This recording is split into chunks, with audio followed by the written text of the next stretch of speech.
अपने आप को शाबाशी दो कि ये आई। हमको ये भी देखना है कि आर वेक्टर दिख रहा है कि एलन मस्क का आधा कर दिया। किसी भी चीज का मैग्नीट्यूड कभी डायरेक्शन चेंज नहीं होगी। जैसे कि चलिए पैरेललोग्राम मेथड क्या होता है। अच्छा, रिजल्टेंट ए के साथ जो एंगल बनाता है।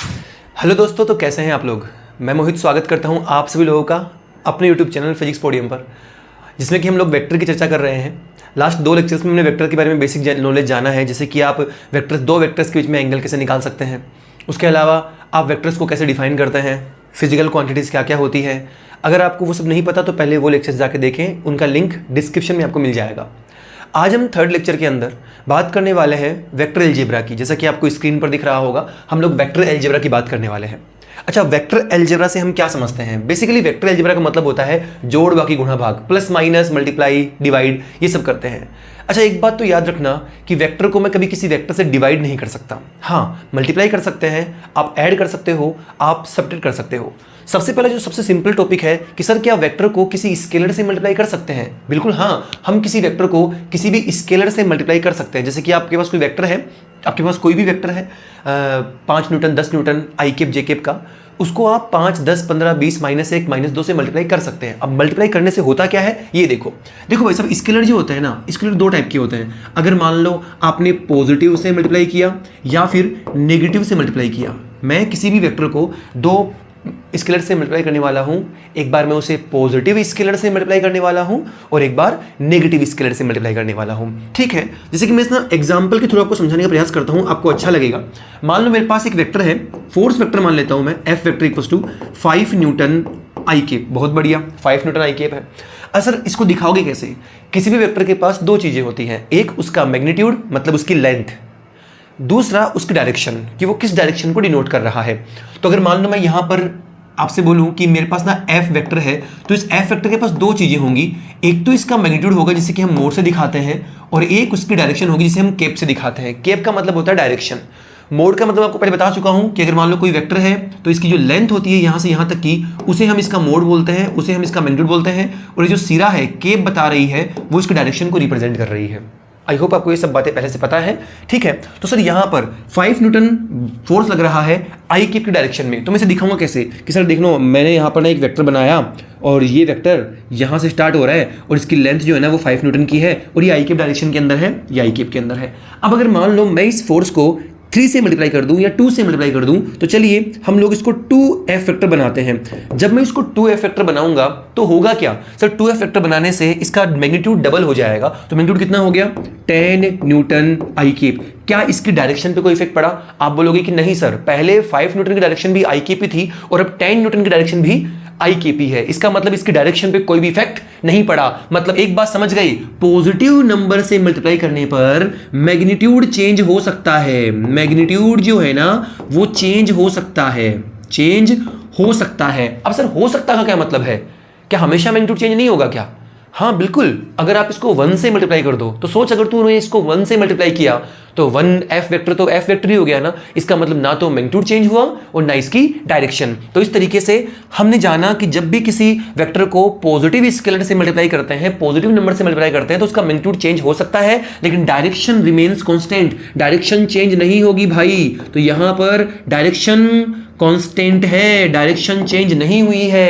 लेकिन अगर मैं यही काम करूं नेगेटिव के साथ, मान लो सर आपके पास ना ये एफ वेक्टर था और आपने इसको -2f वेक्टर बनाया, तो -2f वेक्टर बनाने से हुआ क्या सर, ये बन गया माइनस का 10 न्यूटन आई केप। अब आप मुझसे कहेंगे कि इसका मैग्नीट्यूड तो नेगेटिव हो गया, -10 न्यूटन हो गया। लेकिन एक बात हमेशा याद रखना, magnitude never be negative. Magnitude कभी भी किसी वेक्टर का, किसी भी चीज का मैग्नीट्यूड कभी भी नेगेटिव नहीं होता है। ओके, तो ये बात ध्यान रखना। मतलब सर ये 10 न्यूटन के आगे जो माइनस लगा हुआ है वो मैग्नीट्यूड का नहीं है, वो तो डायरेक्शन का है। तो हम इसको लिखेंगे 10 न्यूटन माइनस आई केप। तो ये है -2f वेक्टर। इसका मतलब माइनस आई केप का मतलब क्या होता है, डायरेक्शन रिवर्स हो गई। पहले जो डायरेक्शन इधर की तरफ थी, अब क्या डायरेक्शन वो इधर की तरफ हो गई। हाँ बिल्कुल, इधर की तरफ हो गई है सर। तो सर माइनस से मल्टीप्लाई करने पर मैग्नीट्यूड चेंज हो सकता है, मैग्नीट्यूड चेंज हो सकता है, क्योंकि अगर 1 से मल्टीप्लाई करोगे तो मैग्नीट्यूड चेंज नहीं होगा। ओके, और अगर मान लो डायरेक्शन की बात करूं तो sir direction must be opposite, opposite हो जाएगी भाई साहब, अपोजिट हो जाएगी। ये बात याद रखना, डायरेक्शन अपोजिट हो गई। पॉजिटिव से मल्टीप्लाई करोगे मैग्नीट्यूड चेंज हो सकता है, या मैग्नीट्यूड चेंज होगा, डायरेक्शन चेंज नहीं होगी। लेकिन नेगेटिव से मल्टीप्लाई करोगे तो मैग्नीट्यूड भी चेंज होगा और डायरेक्शन भी चेंज होगी। जैसे कि अगर मान लो मैं आपके सामने एक सिंपल सा एग्जांपल बोलूं, मैंने यहां पर आपके सामने एक एग्जांपल बोला कि भाई साहब ना आपके पास ना कोई ए वेक्टर था और ये ए वेक्टर था ऐसा ये ए वेक्टर है, यहां से इतना लंबा ये वेक्टर है, इतनी लेंथ का है, ठीक है। तो अगर मान लो मैं इसको 2a वेक्टर से या फिर a/2 वेक्टर से मल्टीप्लाई कर दूं, मैंने इसको 1/2 से मल्टीप्लाई कर दिया, इसका मतलब क्या है? इसका मतलब ये है कि आपने इस वेक्टर को आधा कर दिया। अब वेक्टर में दो चीजें होती है, डायरेक्शन और मैग्नीट्यूड। तो डायरेक्शन थोड़ी ना आधा हो सकती है, तो क्या आधा हुआ है यहाँ पर? मैग्नीट्यूड। तो सर ये वेक्टर जो बन जाएगा वो ऐसा बन जाएगा, और अब ये वेक्टर है a/2। सर डायरेक्शन पे कोई इफेक्ट नहीं, डायरेक्शन पे कोई इफेक्ट नहीं पड़ेगा क्योंकि आपने पॉजिटिव 1/2 से मल्टीप्लाई किया है। अगर मान लो मैं ऐसे ही एक एग्जांपल लेता, मैंने आपसे ये कहा कि आपके पास ना कोई b वेक्टर है, ये b वेक्टर है, और मैं आपसे पूछूं इसको ना -3b वेक्टर बनाओ, तो -3b वेक्टर बनाने के लिए इसका मैग्नीट्यूड तो 3 टाइम्स हो जाएगा, इसका मैग्नीट्यूड 3 टाइम्स हो जाएगा, लगभग 3 टाइम्स मैंने इसका मैग्नीट्यूड बना दिया, लेंथ बढ़ा दी इसकी, और डायरेक्शन अपोजिट हो जाएगी, तो ये बन गया -3b वेक्टर। तो सर इस तरीके से हम लोगों ने पॉजिटिव और नेगेटिव से मल्टीप्लाई करना सीखा। एक एग्जांपल आपके लिए है, पहले आप लोग ट्राई करिएगा। मैं यहां पर जो भी एग्जांपल लिखता हूं पहले आप खुद ट्राई कीजिएगा, वीडियो को पॉज करो और फिर ट्राई करो, उसके बाद में देखो कि हमने जो आंसर किया वो आपके आंसर से मैच हो रहा है कि नहीं हो रहा है। अगर हो रहा है तो अपने आप को शाबाशी दो, नहीं हो रहा है तो इसमें बुरा मानने की कोई आवश्यकता नहीं है, चीजों को सीखो, सीखने में समय लगता है। ओके, अच्छा सर ठीक है, आपके पास ना 2 वेक्टर्स थे, मैंने बनाया कि एक वेक्टर तो ये है ए वेक्टर और दूसरा वेक्टर ये है बी वेक्टर, और इनके बीच में मैंने आपसे बोला कि 60 डिग्री एंगल है। ठीक है, बहुत बढ़िया, बहुत शानदार, बहुत मजा आ रहा है देख के कि 2 वेक्टर्स हैं, ये भी इनके बीच में 60 डिग्री एंगल है। मैंने आपसे ये पूछा है फाइंड आउट एंगल बिटवीन, पहली चीज कि एक तो आप ना मेरे को 2a vector and b vector by 2 में एंगल निकाल दो, 2a वेक्टर और b वेक्टर बाई 2 में। और दूसरी चीज मैंने आपसे ये पूछी है कि a vector and -2b vector में एंगल निकाल दो। अब वीडियो को पॉज करो और मुझे एंगल निकाल के बताओ। हमें a और b के बीच का एंगल पता है और तुम्हें एंगल निकालना है 2a वेक्टर और b वेक्टर बाई 2 में, और यहां पर a वेक्टर और -2b वेक्टर में। देखते हैं कितनी फास्ट आप एंगल निकाल सकते हो। अच्छा, अगर आप एंगल निकाल पाए तो कमेंट बॉक्स में लिखना कि हाँ हमने एंगल निकाल लिया, और अगर नहीं निकाल पाए तो भी बताना कि हाँ हमें दिक्कत आ रही है। और अगर दिक्कत आ रही है तो मैंने लास्ट के लेक्चर में एंगल निकालना सिखाया था, तो वहां जाइए लेक्चर नंबर 1 में और एंगल निकालना सीखिए वेक्टर्स में। ठीक है, बहुत इंपॉर्टेंट चीज है। चलिए यहां देखते हैं, आइए सॉल्यूशन करते हैं। आओ आ जाओ। 2a vector, sir 2a vector का मतलब क्या है? आपने इस a वेक्टर को डबल कर दिया, डायरेक्शन तो चेंज हुई नहीं क्योंकि पॉजिटिव से मल्टीप्लाई किया है, तो ये बन जाएगा 2a वेक्टर, ये बन गया 2a वेक्टर। अच्छा, बहुत बढ़िया, बहुत शानदार। अच्छा, b/2 करना है, मतलब क्या वो आधा हो जाएगा? तो सर अब वो बन गया यहां पर ये b वेक्टर बाई 2। ना तो इसकी डायरेक्शन चेंज हुई है ना इसकी डायरेक्शन चेंज हुई है, डायरेक्शन पे कोई इफेक्ट नहीं पड़ा है भाई साहब, और डायरेक्शन चेंज नहीं हुई है, मतलब ये एंगल भी कौन सा रहेगा? 60 degree is my answer. Okay, अच्छा a वेक्टर और -2b वेक्टर। अब सर यहाँ पर a वेक्टर तो a वेक्टर ही है, a वेक्टर को छेड़ा ही नहीं हमने, ये a वेक्टर का a वेक्टर था। अच्छा, b वेक्टर कहाँ था? सर b वेक्टर ना ऊपर था, ये रहा b वेक्टर। अब कौन सा वेक्टर लगाना है? अब कौन सा वेक्टर लेकर आना है? Sir -2b vector. तो -2b का मतलब तो हुआ इसका अपोजिट, और इसका अपोजिट का मतलब अब ये इधर की तरफ आएगा, तो ये है -2b वेक्टर। अब जो एंगल बना ये वाला, ये कितना एंगल बना है? सर देखो ना, ये जो एंगल था ये था 60 डिग्री, अब ये कितना हो जाएगा? क्योंकि 60 प्लस 180 होता है, तो ये बन जाएगा 120 डिग्री। आई होप कि आपको ये बात समझ में आई। ठीक है, तो इस तरीके से हम लोग इनके बीच में एंगल निकालना सीखते हैं। एंगल निकालना बहुत इंपॉर्टेंट है, आपको वेक्टर्स में हर जगह एंगल्स देखना पड़ेगा, चाहे वो काइनेमेटिक्स हो, चाहे वो वर्क एनर्जी पावर हो, चाहे वो इलेक्ट्रोस्टैट्स हो, क्योंकि वहाँ पर भी आपको ई वेक्टर पी वेक्टर के बीच में एंगल देखना पड़ेगा, डायपोल मोमेंट के बीच में। तो ऐसी बहुत सारी चीज़ें हैं जहाँ पर हमको एंगल काम में आने वाला है। ठीक है, तो आई होप ये समझ में आया। आगे बढ़ते हैं। ठीक है, अब हमें कुछ और चर्चा करनी है कि 2 वेक्टर्स को सर ऐड कैसे कर सकते हैं। आपने हमको ये तो सिखा दिया कि वेक्टर को स्केलर से मल्टीप्लाई करते हैं तो क्या होता है, पॉजिटिव से मल्टीप्लाई करते हैं तो क्या होता है, और नेगेटिव से मल्टीप्लाई करते हैं तो क्या होता है। अब हमें ये सीखना है कि एडिशन कैसे करते हैं 2 वेक्टर्स का। जैसे कि आपके पास 2 वेक्टर्स हैं, मान लेते हैं एक वेक्टर ये है a वेक्टर और दूसरा वेक्टर ये है बी वेक्टर और इनके बीच में कुछ ना कुछ एंगल है थीटा। ठीक है, दो वेक्टर्स थे ए वेक्टर और बी वेक्टर, इनके बीच में थीटा एंगल है और मुझे इन दोनों को ऐड करना है। आपसे कहा गया है कि फाइंड आउट रिजल्टेंट, आपसे पूछा गया है रिजल्टेंट निकाल दो भाई साहब। दो वेक्टर्स को ऐड किया, रिजल्टेंट निकाल दो, ए वेक्टर प्लस बी वेक्टर, मतलब दो वेक्टर्स को ऐड करेंगे तो रिजल्टेंट आएगा आर वेक्टर। अब ये आर वेक्टर निकाले तो निकाले कैसे?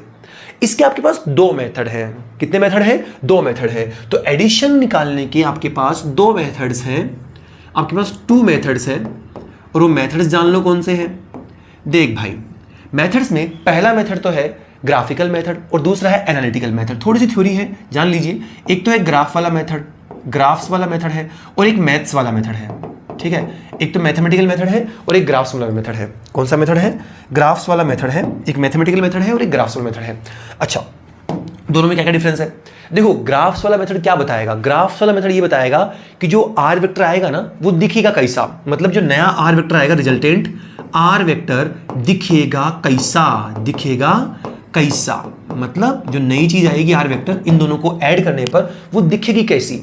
और मैथ्स वाला मेथड ये बताता है कि आर वेक्टर होगा कितना, होगा कितना। यहां दोनों अलग अलग चीजें बताते हैं।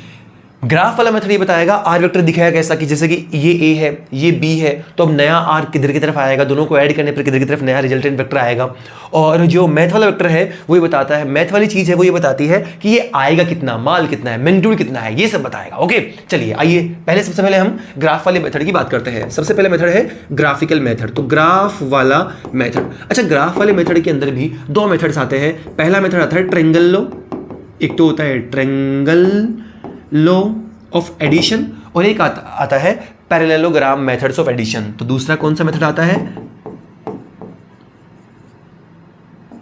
Parallelogram method. ये दो मेथड्स हैं वेक्टर्स को ऐड करने के, ये दो मेथड्स हैं। एक मेथड है ट्रायंगल लॉ, एक होता है पैरेललोग्राम मेथड। अच्छा, उसकी चर्चा हम बाद में करेंगे, पहले हम बात करते हैं ट्रायंगल लॉ की, कि ट्रायंगल लॉ में हम कैसे डिफाइन करते हैं दो वेक्टर्स को, कैसे हम ऐड करना सीखेंगे। असल ट्रायंगल लॉ में क्या होता है? देखो, आपके पास दो वेक्टर्स थे, ए वेक्टर और बी वेक्टर। ट्रायंगल लॉ सबसे पहले ये बोलता है आप दोनों को इस तरीके से अरेंज करो ताकि एक का हेड दूसरे की टेल से कनेक्ट हो जाए। आप दोनों वेक्टर्स को इस तरीके से ऐड करोगे ताकि एक का हेड दूसरे की टेल से चिपक जाए। मतलब या तो ए को या बी को इस तरीके से अरेंज करो तो या तो बी की टेल ए से मिल जाए या ए की टेल बी से मिल जाए। तो चलो थोड़ा सा इसको मैं यहाँ पे इसको बी वेक्टर लिख लेता हूँ, क्योंकि हम ABCD में पहले ए आता है, तो मैं इसको ए वेक्टर लिख लेता हूँ और इसको बी वेक्टर लिख लेता हूँ। ठीक है, बहुत बढ़िया। अभी काम करो, फर्स्ट स्टेप ध्यान रखना। स्टेप नंबर वन ये है कि सबसे पहले हेड टू टेल जोड़ो। क्या जोड़ना है? हेड टू टेल जोड़। ठीक है, जोड़ देते हैं। अब सर कैसे जोड़े हम लोग? ऐसे छोड़ना, इसको उठा के यहीं से कैसे घुमा के जोड़ देंगे? घुमा के नहीं जोड़ना होता है, पैरेलल शिफ्टिंग। याद करो, पैरेलल शिफ्टिंग सिखाई थी। पैरेलल शिफ्टिंग, किसी भी वेक्टर को उसके पैरेलल शिफ्ट कर सकते हैं। पैरेलल शिफ्ट करने पर वेक्टर चेंज नहीं होता है। तो सर यहां से हम इस बी को यहां से उठाकर यहां ले आएंगे, तो आपके पास पहला ए वेक्टर था, तो ये आपके पास ये ए वेक्टर है। ये ए वेक्टर तो ऐसे कैसे रखा हुआ है, मैंने इसको छेड़ा ही नहीं। अच्छा, बी वेक्टर को यहां से उठाकर मैं यहां ले गया, यहां से उठा के यहां ले गया, मतलब आपने यहां पर बी वेक्टर को बना दिया, ये बन गया बी वेक्टर। बहुत बढ़िया। अच्छा, यहां देख के बताओ कि ए और बी के बीच में एंगल कौन सा है? ये वाला एंगल है क्या? नहीं, ये वाला एंगल नहीं है। ए और बी के बीच में जो एंगल है वो ये वाला एंगल है, ये थीटा एंगल है। ओके, ठीक है। अब सर फिर क्या करें? हेड टू टेल जोड़ दिया, तो स्टेप नंबर 1 हो गई, हेड टू टेल जोड़ो। अब जो फ्री हेड दिख रही है ना आपको, सर ये है फ्री टेल और ये है फ्री हेड। तो फ्री टेल से फ्री हेड को जोड़ दो, यहां से यहां इसको जोड़ दो। अभी जो नया वेक्टर तुम्हारे सामने आया है वही रिजल्टेंट वेक्टर है, ए वेक्टर प्लस बी वेक्टर। अच्छा, ये कितना है इसका मालूम नहीं पता हमको, क्योंकि ग्राफिकल मेथड क्या बताता है कि आर वेक्टर दिखेगा कैसा, आर वेक्टर दिखेगा कैसा ये बताता है। आई होप आपको बात समझ में आ रही है। दो मेथड थे, ग्राफिकल मेथड और एक मैथ वाला मेथड। ग्राफिकल मेथड ये बताएगा कि आर वेक्टर दिखेगा कैसा, और मैथ वाला मेथड क्या बताएगा कि आर वेक्टर होगा कितना। तो सर यहां पर ट्रायंगल लॉ मैंने बोला सबसे पहले हेड टू टेल जोड़ दो, तो मैंने ए के हेड से बी की टेल जोड़ दी पैरेलल शिफ्टिंग से। फिर जो फ्री हेड था, फ्री टेल थी, उसको फ्री हेड से जोड़ दिया। और हमेशा ध्यान रखना, डायरेक्शन फ्री टेल से फ्री हेड की तरफ रखनी है आपको। तो जो नया वेक्टर आया है वो वेक्टर ही क्या है? वो आर वेक्टर है, रिजल्टेंट वेक्टर है। बहुत बढ़िया। अच्छा, दूसरा पैरेललोग्राम मेथड। पैरेललोग्राम मेथड क्या होता है? ये समझ लो बेसिकली इसी को थोड़ा सा मॉडिफाई कर दिया है और कुछ भी नहीं है। जैसे कि सर हमने यहाँ पर ये मेथड बनाया, देखो ना आपके पास ये ए वेक्टर था है ना, और आपने यहाँ पर कौन सा वेक्टर लेके आ गए आप, ये बी वेक्टर है, तो ये कौन सा वेक्टर आ गया सर, ये वेक्टर बन गया आर वेक्टर। अब हम यहाँ पर क्या कर रहे हैं, हम यहाँ पर क्या कर रहे हैं कि हमने, इन्होंने क्या कहा पैरेललोग्राम मेथड ने कि एक काम करो, क्या मैं इस बी वेक्टर को यहाँ से वापस यहाँ लेके आ सकता हूँ? हाँ बिल्कुल, पहले शिफ्ट कर सकते हो। तो यही बी वेक्टर वापस यहाँ आ गया, लो ये बी वेक्टर हो गया। क्या मैं इस ए वेक्टर को ऊपर लेके जा सकता हूँ? किसी भी वेक्टर को उसके पैरेलल शिफ्ट कर सकते हैं, तो इस ए वेक्टर को मैं ऊपर लेके जा रहा हूँ, तो ये बन गया, ये रहा ए वेक्टर। क्या ऐसा नहीं लगता कि यहाँ पर आपने एक पैरेललोग्राम बना दिया, ए बी, यहाँ पे 4 साइड से एक पैरेललोग्राम बन गया। तो पैरेललोग्राम मेथड क्या बोलता है, आप दो वेक्टर्स को, बी वेक्टर और ए वेक्टर को इस तरीके से अरेंज करो ताकि उनकी हेड से हेड मिल जाए। क्या मिल जाए? हेड से हेड या फिर टेल से टेल। तो या तो टेल से टेल जोड़ दो या हेड से हेड जोड़ दो। जोड़ दिया मैंने दोनों की, हेड से टेल से टेल। फिर उनके बीच में, एकदम बीच में जो लाइन जाएगी ना, उसको हम क्या बोलेंगे? रिजल्टेंट। तो ये है रिजल्टेंट। ठीक है, एक बेसिकली आपको एक पैरेललोग्राम बनाना है सबको शिफ्ट करके, तो जो बीच में डायगोनल होगा ना, वो डायगोनल किसे रिप्रेजेंट करेगा? ये रिप्रेजेंट करेगा रिजल्टेंट को। तो सर यहाँ पर तो जो ट्रायंगल की तीसरी साइड है वो रिप्रेजेंट कर रही है रिजल्टेंट को, और यहाँ पर जो डायगोनल है वो रिप्रेजेंट कर रहा है रिजल्टेंट को। मैं बोल बता देता हूँ एक बार, दोबारा बात समझना।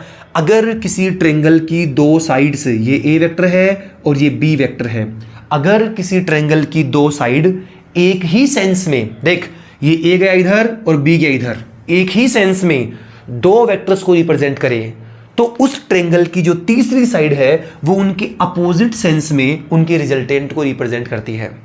आप लिख भी लीजिएगा कि अगर किसी ट्रायंगल की दो साइड्स ए बी एक ही सेंस में दो वेक्टर्स को रिप्रेजेंट करें, तो उनकी तीसरी साइड, उस ट्रायंगल की तीसरी साइड उसके अपोजिट सेंस में उनके रिजल्टेंट को रिप्रेजेंट करती है। आप ये बात लिख लीजिएगा, इसी को बोलते हैं ट्रायंगल लॉ, बहुत जगह काम में आएगा आगे। अच्छा, यहां पैरेललोग्राम मेथड, अगर किसी पैरेललोग्राम की दो साइड्स दो वेक्टर्स को रिप्रेजेंट करें, तो उस पैरेललोग्राम का जो डायगोनल होता है वो डायगोनल उनके रिजल्टेंट को रिप्रेजेंट करता है। तो यहां पर भी मैं आर वेक्टर को लिखूंगा ए वेक्टर प्लस बी वेक्टर। तो इस तरीके से हमने पैरेललोग्राम मेथड सीखा, इस तरीके से हमने ट्रायंगल वाला मेथड सीखा है। ठीक है, तो ये दो मेथड हैं जिससे कि हम दिखाते हैं कि रिजल्टेंट आएगा कैसा, एक पैरेललोग्राम मेथड और एक ट्रायंगल मेथड। बेसिकली हमको तो दोनों चीजें सीखनी है, हमको ये भी देखना है कि आर वेक्टर दिख रहा है कैसा, और हमको ये भी सीखना है कि आर वेक्टर होगा कितना। तो बेसिकली सबसे इंपॉर्टेंट चीज जो आती है वो होती है आर वेक्टर होगा कितना। ठीक है, तो आइए उस पर आते हैं कि आर वेक्टर होगा कितना। अब हमें बेसिकली मैथ्स वाला मेथड सीखना है, एनालिटिकल मेथड सीखना है, एनालिटिक्स वाला मेथड सीखना है कि आर वेक्टर होगा कितना, आर वेक्टर आएगा कितना, इसका मोड कितना होगा, इसका मैग्नीट्यूड कितना होगा। तो बेसिकली हमको यही सीखना है। ठीक है, ये सीखना है। अब बताओ, तो सर ठीक है स्टार्ट करते हैं। मान लो आपके पास दो वेक्टर्स थे, एक वेक्टर ये था ए वेक्टर और एक वेक्टर ये था बी वेक्टर, और इनके बीच में एंगल था थीटा, ये इनके बीच का एंगल है। और मुझे ये कहा गया है कि आप मुझे आर वेक्टर का मैग्नीट्यूड निकाल दो कि इनको जोड़ने पर जो नया वेक्टर आएगा उसका मैग्नीट्यूड कितना होगा। देख पहले तो कुछ बेसिक सीख। सर रिजल्टेंट को हम लिखेंगे कैसे? R vector equals to A vector plus B vector. ठीक है, ये दिखेगा कैसा पहले तो ये बताओ। दिखा देते हैं अभी, इसमें कौन सी बड़ी बात है। सर यहां पर लो ये तो हो गया ए वेक्टर, थोड़ा सा मैं उसको बढ़ा के दिखा रहा हूं, ये हो गया ए वेक्टर ताकि डायग्राम अच्छा बने। अच्छा बी वेक्टर, सर देखो ट्रायंगल लॉ ने क्या कहा था कि दो साइड्स बनाओ एक ही सेंस में, तो तीसरी साइड उनके रिजल्टेंट को रिप्रेजेंट करेगी, हेड टू टेल कनेक्ट करो। तो ये हो गया बी वेक्टर। ठीक है, एंगल कौन सा है इनके बीच में? सर एंगल तो ये है थीटा, तो ये ए और बी के बीच का एंगल है। अब जो फ्री हेड और फ्री टेल बची ना, ये तो फ्री टेल बची और ये फ्री हेड बचा, ट्रायंगल लगा रहा हूं मैं, यहां से एक नया वेक्टर बना दो, तो क्या वही उनके रिजल्टेंट को रिप्रेजेंट करेगा? हाँ बिल्कुल, वही उनके रिजल्टेंट को रिप्रेजेंट करेगा। तो यहां पर ये जो नया वेक्टर आया ये है आर वेक्टर, और इसको मैं लिखता हूं ए वेक्टर प्लस बी वेक्टर, ए वेक्टर प्लस बी वेक्टर। तो सर ये यहां पर ये नया रिजल्टेंट निकल कर आया है। ठीक है, तो ये रिजल्टेंट है।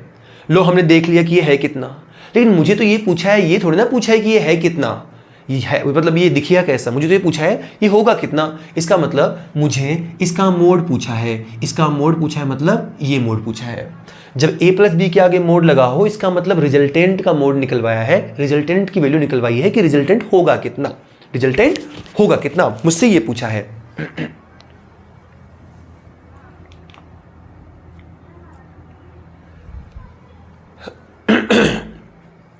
सॉरी, ठीक है, चलिए हम बात करते हैं। तो रिजल्टेंट की वैल्यू पूछी है कि रिजल्टेंट होगा कितना, इसका मतलब अच्छा मान लेते हैं रिजल्टेंट की वैल्यू r है, ठीक है। अब मैं वेक्टर नहीं लगा रहा हूं, मैं केवल मोड से बता रहा हूं कि इसका मॉडुलस r है, इसकी वैल्यू r है, इसकी लेंथ r है ना। तो सर ठीक है, तो यहां पर भी मैं इसको मोड लगा देता हूं, मोड लगा दोगे मतलब यहां मोड लगाना पड़ेगा, तो ये क्या बन गया r, ओके। अच्छा ऐसे ही इसका मोड भी लगाना पड़ेगा, तो ठीक है, लो ये बन गया a, और इसका मोड लगाना पड़ेगा तो ये बन गया b, ओके, बहुत बढ़िया, बहुत शानदार। तो मैं इस वेक्टर का मैग्नीट्यूड लिख लेता हूं a, इसका मैग्नीट्यूड लिख लेता हूं b, और इसका मैग्नीट्यूड लिख लेता हूं r, ठीक है, इसमें कोई दिक्कत की बात नहीं है। अब सर एक बात बताओ, ये एंगल थीटा है तो ये तो मुझे पता ही नहीं है, लेकिन अगर मान लो मैं यहाँ से इस लाइन को आगे एक्सटेंड करूँ और यहाँ से एक परपेंडिकुलर ड्रॉप कर दूँ, मैंने यहाँ से परपेंडिकुलर ड्रॉप कर दिया, मतलब इस सिरे से ए वेक्टर पर एक परपेंडिकुलर ड्रॉप किया, तो ये हो गया 90 डिग्री एंगल, ओके। सर एक बात बताओ, ये बी है, ये थीटा है, तो ये साइड कितनी होगी, ये साइड, ठीक है, मान लेते हैं कि एक मिनट के लिए ये साइड कितनी होगी, ये वाली, एक मिनट क्या हो रहा है भाई, ठीक है, ये साइड कितनी होगी, ये वाली, मैं इसको थोड़ी देर के लिए x और y मान लेता हूं, ठीक है, बेसिक, एकदम बेसिक से चलेंगे। सर मुझे ना x फाइंड आउट करना है, ये एक राइट एंगल ट्रायंगल है, और राइट एंगल ट्रायंगल के अंदर एंगल के सामने कौन होता है, परपेंडिकुलर। तो सर अगर हम यहां से बेसिकली कोस थीटा निकालना चाहें तो बताइए कोस थीटा क्या होगा, कोस थीटा होगा बेस अपॉन हाइपो। अच्छा बेस कितना है, x, केवल इस ट्रायंगल की बात कर रहा हूं मैं, छोटे वाले की, ठीक है, बेस x अपॉन हाइपो कितना है, b। तो ठीक है, यहां से x की वैल्यू क्या आ गई, x की वैल्यू आ गई b cos थीटा, मतलब ये जो x है वो है b cos थीटा, बहुत बढ़िया, मतलब ये जो लेंथ है वो आई b cos थीटा। ऐसे अगर मान लो मैं साइन थीटा की बात करना चाहूं, साइन थीटा क्या होता है, परपेंडिकुलर अपॉन हाइपो। अच्छा परपेंडिकुलर है y, तो हम इसको लिखेंगे y अपॉन हाइपो कितना है, b, मतलब करंट कितना है b, यहां से y की वैल्यू कितनी आएगी, y की वैल्यू आएगी b साइन थीटा, तो ये जो वैल्यू आई है वो आई है b साइन थीटा। बेसिकली ये यहां से यहां तक की लेंथ है, ये जो लेंथ है ये है b साइन थीटा, ये लेंथ है b cos थीटा। तो सर एक बात बताओ, यहां से तो ऐसा कुछ ऐसा नजर आ रहा है कि अगर मैं इस पूरे ट्रायंगल की बात करूं, बड़े वाले ट्रायंगल की बात करूं, तो बड़े वाले ट्रायंगल में मुझे ये इसका परपेंडिकुलर भी पता है और मुझे इसका बेस भी पता है। यहां से यहां तक की लेंथ कितनी हो गई है, a plus B cos theta, और यहां से यहां तक की लेंथ कितनी हो गई है, b साइन थीटा, और ये हाइपो कितना है, r। तो सर यहाँ तो श्री श्री श्री पाइथागोरस भगवान की प्रमेय लग जाएगी, तो हम यहाँ पर पाइथागोरस थ्योरम लगाएंगे। तो बाई पाइथागोरस थ्योरम क्या बोलती है, पाइथागोरस थ्योरम ये बोलती है कि सर हाइपो का स्क्वायर इक्वल्स टू बेस का स्क्वायर प्लस परपेंडिकुलर का स्क्वायर। अब बताओ हाइपो का स्क्वायर कितना है, सर हाइपो है b, ये r, सॉरी हाइपो कितना है r, तो बन जाएगा r का स्क्वायर इक्वल्स टू बेस कितना है a plus B cos theta का whole square plus perpendicular b sine theta का होल स्क्वायर। थोड़ी सी मैथ है, ए स्क्वायर, ये ए प्लस बी का होल स्क्वायर है, और ए प्लस बी का होल स्क्वायर कितना होता है, अगर मैं आपसे बात करना चाहूँ ए प्लस बी का होल स्क्वायर कितना होता है, A square plus B square plus 2ab, और ए माइनस बी का होल स्क्वायर कितना होता है, A square plus B square minus 2ab। तो इस तरीके से मैं इसको ओपन कर रहा हूँ, A square plus B square, B की जगह क्या है, बी कॉस थीटा, तो ये बन जाएगा B square cos square theta plus 2ab cos theta plus ये क्या बना, ये बना B square sine square theta. जब स्क्वायर होता है दो चीजों पर तो उन दोनों पर वो स्क्वायर आ जाता है, बी पर भी आएगा और साइन पर भी आएगा, ठीक है। अच्छा यहां देखो sir B square sine B square cos, बचपन में सिखाया गया था कि cos square theta plus sine square theta कितना होता है 1, तो ये दोनों मिलकर कितने हो जाएंगे 1 हो जाएंगे, और बी स्क्वायर कॉमन आ जाएगा, तो इक्वेशन क्या बनी, A square plus B square common ले लिया इन दोनों में से, तो sine square theta plus cos square theta 1 बन गया, प्लस 2ab cos थीटा, तो ये बन गया आपके पास आर स्क्वायर। सर यहाँ से अगर मैं आर निकालना चाहूँ तो आर की वैल्यू आएगी A square plus B square plus 2ab cos theta. तो ये आपके पास रिजल्टेंट आ गया। मैंने रिजल्टेंट दिखता कैसा है वो भी निकाल लिया और रिजल्टेंट होगा कितना ये भी निकाल लिया है। तो हमें आसानी से समझ में आया कि रिजल्टेंट कितना होगा, A square plus B square plus 2ab cos theta का root, A square plus B square plus 2ab cos theta का root, A square plus B square 2ab cos theta का रूट। तो इस तरीके से हमें रिजल्टेंट निकालना आना चाहिए, A square plus B square plus 2ab cos theta का रूट। अच्छा थीटा किस किस के बीच का एंगल है? सर थीटा है ए और बी के बीच का एंगल।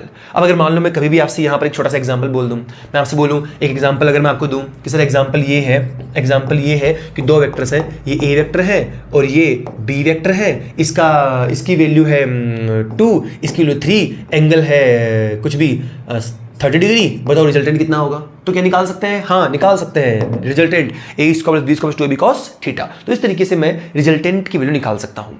अच्छा थोड़ी सी पीएचडी करते हैं, आ जाओ कुछ और चर्चा करते हैं। तो कम से कम मुझे ये फॉर्मूला तो याद होना चाहिए।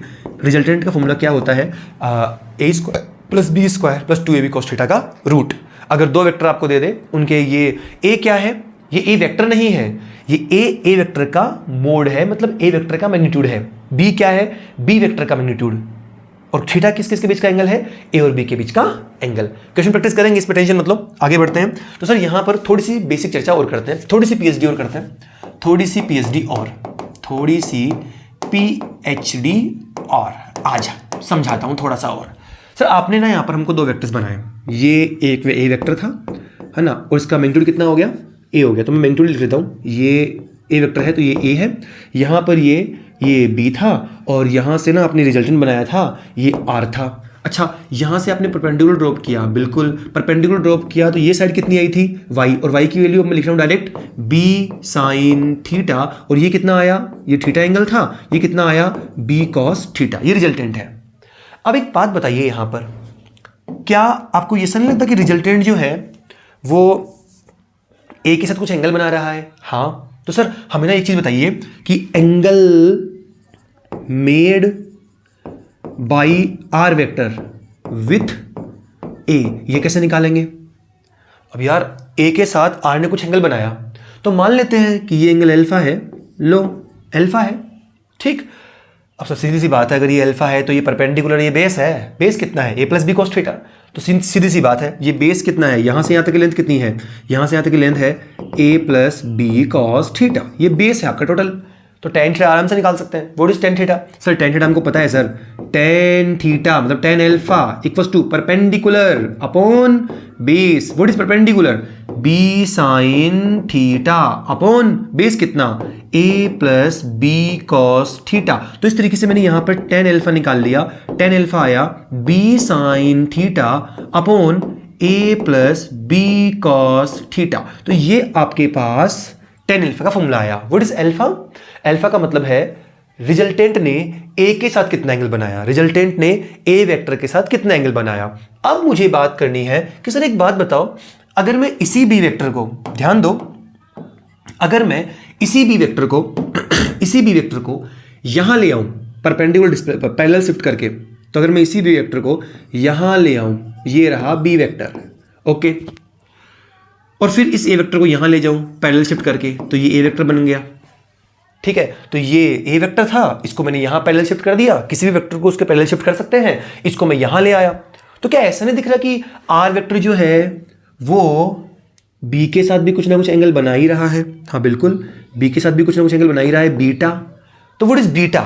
Sir what is beta? Beta क्या है? सर बीटा है angle between R vector and B vector, ठीक है। तो ये एंगल है आर वेक्टर और बी वेक्टर के बीच का। अब मुझे ये एंगल फाइंड आउट करना है। वैसे तो मैथ, लेकिन हम लोग ट्रिक से करते हैं। एक बात बताओ, ये अल्फा किसके साथ एंगल था? सर आर का ए के साथ एंगल। तो आर का ए के साथ एंगल कैसे निकाला तुमने? B sine theta upon A plus B cos theta. मतलब जिसके साथ एंगल निकाला ना वो ऊपर नहीं आया, मतलब जिसके साथ एंगल नहीं बन रहा होता वो आता है ऊपर और साइन के साथ आता है। तो सर यहां क्या लिखोगे? अगर मैं यहां लिखना चाहूं tan बीटा, तो tan बीटा का फॉर्मूला क्या आ जाएगा? ऊपर क्या लिखोगे? अब आप आर का ए के साथ एंगल नहीं निकाल रहे हो, आप बी के साथ निकाल रहे हो, तो जिसके साथ एंगल बनेगा वो ऊपर नहीं आएगा। देखो यहाँ बी है ऊपर, तो यहाँ क्या आ जाएगा? ए, तो ये आ जाएगा ए साइन थीटा अपॉन नीचे ए की जगह बी की जगह ए, तो यहां आ जाएगा B plus A cos theta. तो इस तरीके से हमने टेन बीटा और टेन अल्फा निकालना सीख लिया है। तो सर हमें रिजल्टेंट निकालना आ गया है। रिजल्टेंट कैसा दिखता है ये ट्रायंगल और पैरेललोग्राम मेथड बताता है। रिजल्टेंट आएगा कितना, ये हमको मैथ्स बताती है, और मैथ्स से कितना निकलता है, रूट में A square plus B square plus 2ab cos theta. A है ए का मैग्नीट्यूड, बी है बी का मैग्नीट्यूड, और ए और बी के बीच का एंगल कितना है, थीटा है। अच्छा, रिजल्टेंट ए के साथ जो एंगल बनाता है उसे बोलते हैं अल्फा, रिजल्टेंट बी के साथ जो एंगल बनाता है उसे बोलते हैं बीटा। अब आगे से ना हम इतना टफ मामला नहीं करेंगे, हम फटाफट बोलेंगे। जैसे कि अगर मैं कुछ चीजें करना चाहूं तो यहां पर अगर हम बेसिक समझना चाहें, समरी समझना चाहें, तो समरी ये है कि अगर आपके पास कोई ए वेक्टर ये है, कोई बी वेक्टर ये है देखिए ये ए वेक्टर, ये बी वेक्टर, इनका रिजल्टेंट कहां आएगा सर, इनका रिजल्टेंट आएगा बीच में इनके कहीं, ये इनका रिजल्टेंट है। अच्छा, रिजल्टेंट ने ए के साथ कुछ एंगल बनाया है, हाँ बिल्कुल बनाया है। अच्छा, ए और बी के बीच एंगल कितना है सर, ए और बी के बीच का एंगल है थीटा, तो ये टोटल एंगल है थीटा। ओके, लेकिन सर फिर ये एंगल कितना है, ये है अल्फा, ये कितना है, ये है बीटा, और क्या अल्फा प्लस बीटा थीटा ही है, हाँ अल्फा प्लस बीटा जो है वो थीटा है। ठीक है, तो हम आगे से ऐसे लिखेंगे, रिजल्टेंट ए के साथ भी एंगल बनाता है और रिजल्टेंट बी के साथ भी एंगल बनाता है। ए के साथ जो एंगल बनाया उसे अल्फा, बी के साथ जो एंगल बनाया उसे बीटा, और दोनों के बीच एंगल जो है बी और ए के बीच में वो है थीटा। आपको टेन अल्फा टेन बीटा ये दोनों निकालने आनी चाहिए। हम कुछ एग्जांपल्स लेते हैं जिससे कि आपको थोड़ा सा कॉन्फिडेंस आए इसके अंदर। चलिए देखिए, मैंने एक एग्जाम्पल लिया और मैंने ये कहा कि आपके पास ना दो वेक्टर्स हैं। एक वेक्टर ये है, थोड़ा कलर वगैरह मैं थोड़ा सही कर लेता हूँ इसका, ये वाइट ही कर लेते हैं भाई, ठीक है। देखिए ये आपके पास दो वेक्टर्स हैं, एक वेक्टर है ए वेक्टर और इसका मैग्नीट्यूड आपको दिया है ये है 6, ठीक है। और आपके पास एक वेक्टर है दूसरा, ऐसे बना देता हूँ मैं, कुछ बी वेक्टर है और इसका मैग्नीट्यूड आपको दिया है 8, ठीक है। और आपको ये भी बोला गया है कि इन दोनों के बीच में जो एंगल है वो 90 डिग्री है। कितना एंगल है, 90 डिग्री। थीटा कितना है, 90 डिग्री। तो ठीक है, दोनों परपेंडिकुलर है तो बना लेते हैं पहले तो। और मुझे ये कहा है कि आप ना मुझे एक तो रिजल्टेंट निकाल दो। पहले क्या पूछी है, पहली चीज पूछी है रिजल्टेंट निकाल दो भाई साहब, रिजल्टेंट कितना होगा। दूसरी चीज पूछी है अल्फा बता दो, अल्फा कितना होगा। तीसरी चीज पूछी है बीटा कितना होगा। तो ये सब मुझे निकालना है। बहुत बढ़िया, ट्राई कीजिए। आप मुझे रिजल्टेंट निकाल के बताइए, आप मुझे अल्फा निकाल के बताइए, आप मुझे बीटा निकाल के बताइए कि अल्फा बीटा और रिजल्टेंट कितना होगा। और फिजिक्स बहुत इंपॉर्टेंट है, फिजिक्स और मैथ बहुत इंपॉर्टेंट है। आज ही एलन मॉस्क का इंटरव्यू देख रहा था मैं, उसमें उसने कहा है कि फिजिक्स प्लस मैथ ये दोनों ही आगे का फ्यूचर है, फ्यूचर डिसाइड करती है, ठीक है। जिसको फिजिक्स मैथ नहीं आती उसको आगे जॉब मिलने में दिक्कत आएगी भाई, ठीक है। तो फिजिक्स और मैथ पे पूरा फोकस करना है। हाँ, केमिस्ट्री इंपॉर्टेंट है, ऐसी बात नहीं है केमिस्ट्री इंपॉर्टेंट नहीं है, केमिस्ट्री भी है एक, बायोलॉजी भी इंपॉर्टेंट है। नीट वालों के लिए तो बहुत इंपॉर्टेंट है कि हमको नीट क्लियर करना है तो तीनों सब्जेक्ट आनी चाहिए, केमिस्ट्री, बायोलॉजी, ठीक है, फिजिक्स। और आईआईटी वालों के लिए मैथ ज़्यादा रोल रखती है, ठीक है। केमिस्ट्री बेचारों का वैसे भी हाथ तंग ही रहता है, जैसा कि मैं मानता हूँ, क्योंकि मेरे साथ भी ऐसा ही था। जब मैं आईआईटी की तैयारी कर रहा था तो वहाँ पर ऐसा ही था, केमिस्ट्री थोड़ा डर ही लगता था मेरे को। मतलब केमिस्ट्री ऐसा नहीं था कि केमिस्ट्री मुझे आती नहीं थी, स्कोर भी अच्छा किया मैंने, यहाँ तक कि फिजिक्स ज़्यादा स्कोर आया था मेरा आईआईटी के एग्जाम में केमिस्ट्री में। बट ये था कि रट्टाफिकेशन था तो रटना पड़ता था। फिजिक्स में कुछ रटने वाली चीज़ नहीं है, और 90% फिजिक्स तो न्यूटन के 3 लॉ से हो जाती है, कुछ रटना नहीं पड़ता। तो ये सब चर्चाएं थी वहाँ पर। चलिए, आई होप कि आप लोगों ने निकाल लिया होगा। देखिए सर तो अरेंज करते हैं इनको। सर ये बी वेक्टर है, अब पहले तो मैंने बी वेक्टर बनाया ही गलत है यहाँ पर, क्योंकि अगर 90 डिग्री एंगल होगा तो ये तो सीधा खड़ा होगा ना ऐसे, तो हम सही बना लेते हैं इसको। तो सर यहाँ पर देखो, ये ए वेक्टर है, ए वेक्टर 6 का है, ये ए वेक्टर है, और बी वेक्टर परपेंडिकुलर है इसके, परपेंडिकुलर है तो लो बना दो बी वेक्टर परपेंडिकुलर। ये रहा बी वेक्टर और इसकी वैल्यू कितनी है 8, ठीक है। रिजल्टेंट कहाँ आएगा सर, रिजल्टेंट वैसे तो हम इनके बीच में बनाते हैं, तो लो मैंने यहाँ पर ये रिजल्टेंट बना दिया, ये इनका रिजल्टेंट है और रिजल्टेंट है ए वेक्टर प्लस बी वेक्टर। अब डायरेक्ट मत जोड़ देना कि 6 + 8, वो गलत हो जाएगा, ठीक है। डायरेक्ट नहीं जोड़ना है कि ए प्लस बी, डायरेक्शन के साथ जोड़ना है। डायरेक्शन के साथ मतलब फॉर्मूला लगाना है आपको। तो फॉर्मूला क्या लगेगा सर, आर वेक्टर का फॉर्मूला, आर का फॉर्मूला रूट में a² + b² + 2ab cos theta. अच्छा, cos 90 कितना होता है, cos 90 होता है 0, तो ये तो कट गया, ये हो गया 0, क्योंकि cos 90 कितना होता है 0, ये एंगल 90 डिग्री है तो 0 हो गया। तो सर रिजल्टेंट कितना आया, रिजल्टेंट आया रूट में a² + b² ये आया। अब a कितना है ए की वैल्यू है 6, 36 प्लस 8 64, ये आया 100 का रूट 10, तो इनका जो रिजल्टेंट आएगा वो आएगा 10। अब मुझे ना एंगल्स निकालने हैं कि सर ये अल्फा कितना है और ये बीटा कितना है। अब बेसिकली ना फॉर्मूले से भी निकाल सकते हो और बाकी सिंपल जो ट्रेंगल बन गया तो ट्रेंगल से भी निकाल सकते हो। पहले फॉर्मूले से निकालता हूँ। सर टेन अल्फा क्या होता है सर? टेन अल्फा होता है B sine theta upon A plus B cos theta. और टेन बीटा क्या होता है सर? सर टेन बीटा होता है, वैसे तो टेन बीटा निकालने की जरूरत नहीं है क्योंकि अगर अल्फा निकल जाएगा तो 90 में सेपरेट कर देंगे, लेकिन फिर भी ठीक है। फॉर्मूला होता है A sine theta upon B plus A cos theta. रखते जाओ value, tan alpha equals to B sine theta, B की वैल्यू सर बी की वैल्यू है 8, तो 8 इंटू साइन 90, साइन 90 होता है 1 अपॉन ए प्लस बी 6 प्लस 8 इंटू कॉस 90 0, कितना हो गया 8/6 मतलब 4/3। और याद रखना टेन अल्फा 4/3। एक ट्रेंगल आपको याद करवाया गया था बेसिक चर्चा में कि अगर कोई ट्रेंगल ऐसा हो जिसमें ये एंगल 37 हो और सामने 3 हो जाएगा, यहाँ 4 हो जाएगा और यहाँ 5 हो जाएगा। अब इसमें मैं सारे के सारे ट्रिग्नोमेट्री फंक्शन निकाल सकता हूँ। तो बताओ टेन, ये 37 है तो ये कितना हुआ, ये हो जाएगा 53। तो टेन 53 की value tan 53 equals to perpendicular upon base 4/3।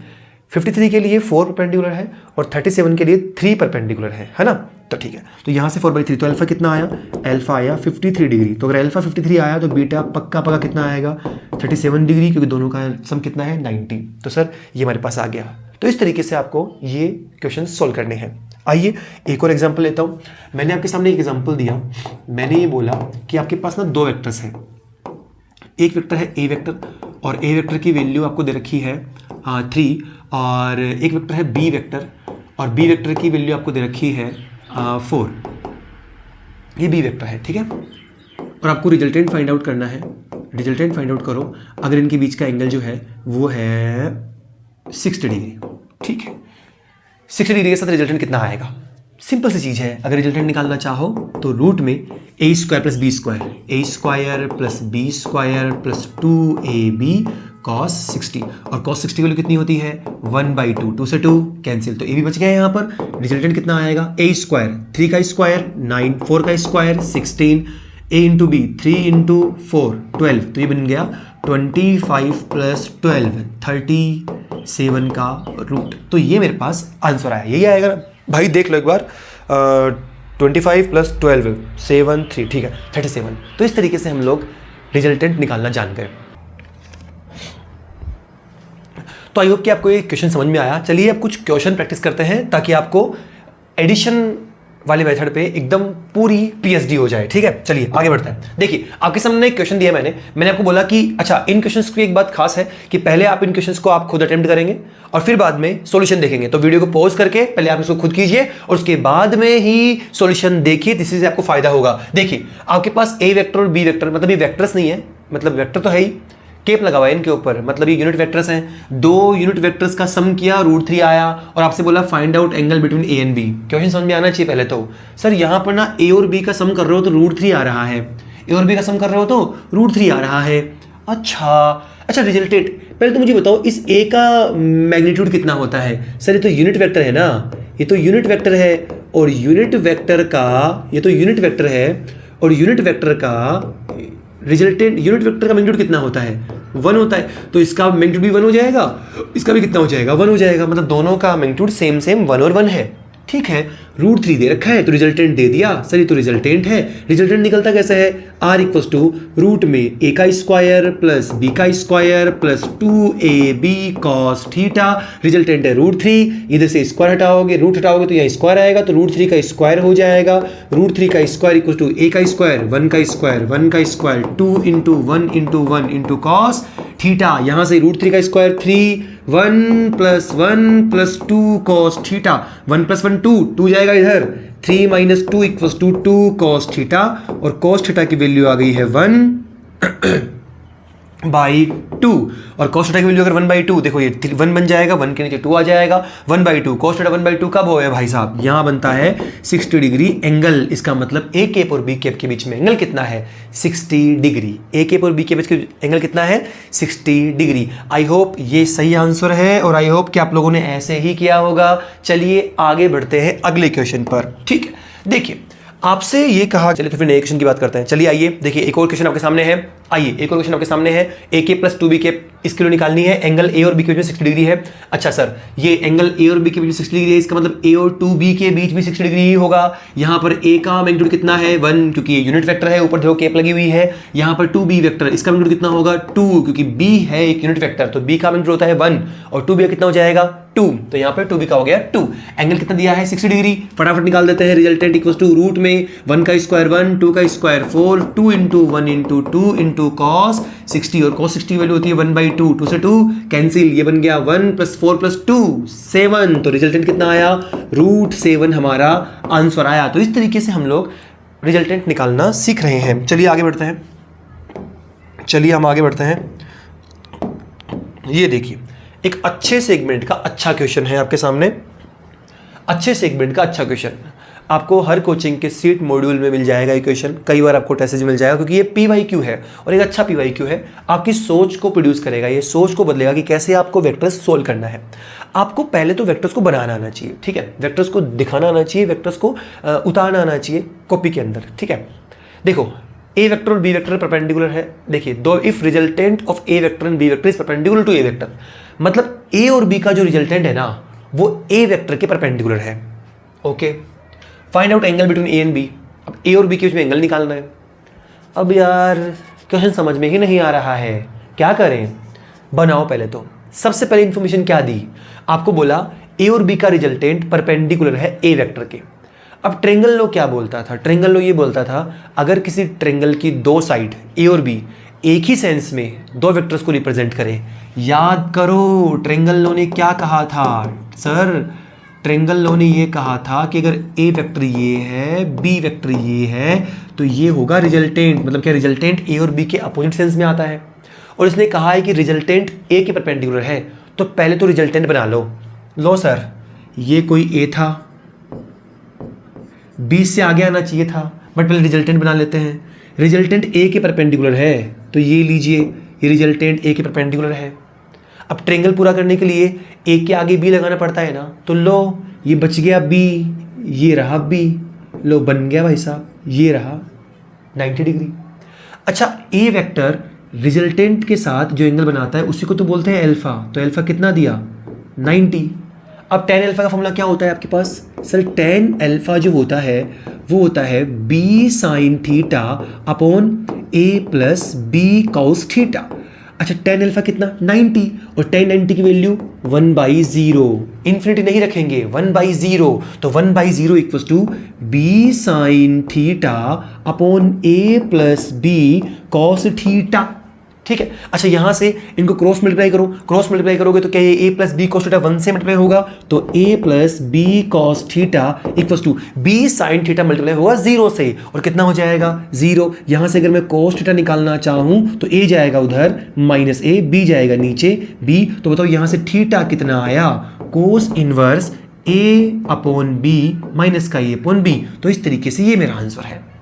ऐसा ही एक और क्वेश्चन जो आपको अटेम्प्ट करना है वो ये है, तो आपके लिए ये एक होमवर्क है। इस क्वेश्चन को अटेम्प्ट कीजिए और इसका आंसर आप कमेंट बॉक्स में कमेंट करना ना भूलें। देखो क्वेश्चन क्या है, पढ़ के बता देता हूं। If sum of the magnitude of two vectors is 8 newton, मतलब दो वेक्टर्स हैं आपके पास, कोई भी मान लो ए और बी, ये ए वेक्टर है, इसका मैग्नीट्यूड और प्लस बी वेक्टर का मैग्नीट्यूड कितना है 8 न्यूटन है। सर दो वेक्टर्स के अलग अलग मैग्नीट्यूड्स का सम 8 है।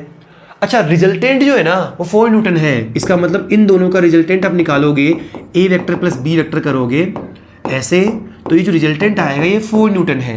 और फिर कुछ इन्फॉर्मेशन और दी है, आपको बोला है resultant is perpendicular to smaller one, इससे पहले वाले क्वेश्चन में किया मैंने अभी। Then find out magnitude of forces, तो मुझे ए और बी की वैल्यू निकालनी है कि यहाँ पर ए कितना है, यहाँ पर बी कितना है, तो ये सारी चर्चा मुझे करनी है। तो ये क्वेश्चन आपके लिए है, इसको अटेम्प्ट कीजिए। इससे जो अगला लेक्चर होगा उसमें भी मैं एडिशन को ही आगे बढ़ाऊंगा, बस कुछ स्पेशल केसेस हम लेंगे। तो आई होप कि आपको ये क्वेश्चन प्रैक्टिस और आपको दो वेक्टर्स को ऐड करना आया। ठीक है, थैंक यू वेरी मच।